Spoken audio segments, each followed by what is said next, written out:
सबसे पहले तो राहुल गांधी को झारखंड के आदिवासियों से, मूलवासियों से उनको क्षमा याचना करनी चाहिए। क्षमा उनको पहले मांग लेनी चाहिए, क्योंकि उनके पूर्वजों ने यहाँ के आदिवासियों के साथ जो छल किया है, जो यहाँ के आदिवासियों को भूमिहीन किया है, यहाँ के आदिवासियों को इन्होंने भूमिहीन खेतिहर मजदूर बनाया है, यहाँ के आदिवासियों को झारखंड से पलायन करने को उन्होंने मजबूर किया है, यहाँ के आदिवासी और मूलवासियों को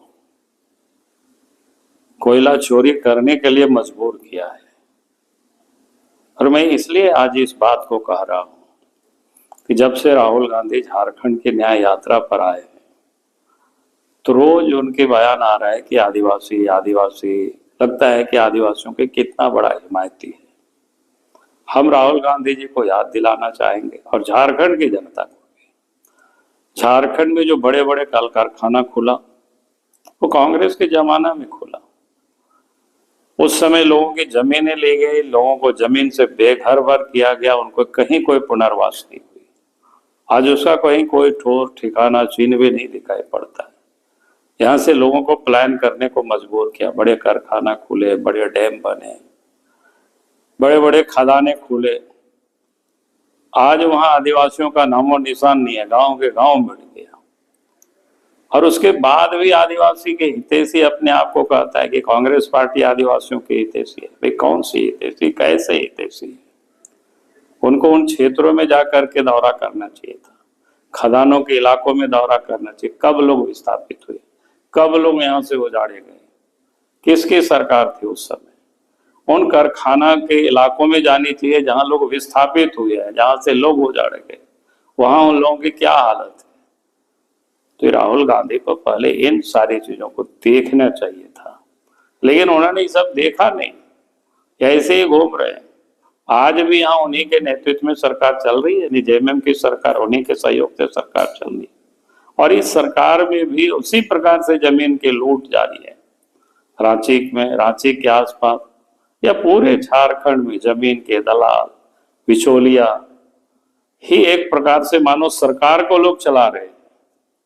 और जानकारी मिली कि रास्ते में शायद खूंटी के पास ट्राइबल महिलाओं ने रोक करके उनका आवेदन भी दिया कि हमारी जमीन छीनी जा रही है, जमीन का उचित मुआवजा नहीं मिल रहा है। तो ये जब जब इन लोगों की सरकारें बनती है, तब तक यहाँ के आदिवासियों की दर्द घटता नहीं है, बल्कि और बढ़ाते जाते हैं। और इसलिए राहुल गांधी से मेरा विनम्र प्रार्थना है, पहले तो उनको यहाँ के आदिवासियों से क्षमा मांगनी चाहिए, और दूसरी कि उनकी यहाँ सरकार है तो लोगों को न्याय मिलता।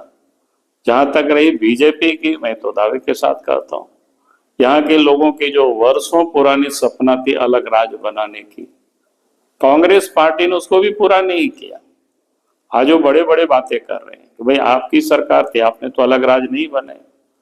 बीजेपी के नेतृत्व में सरकार बनी, अटल जी के नेतृत्व में सरकार बनी, 98 में सरकार बनी, 99 में सरकार बनी, और 15 नवंबर 2000 को अलग झारखंड राज्य बना ही दिया।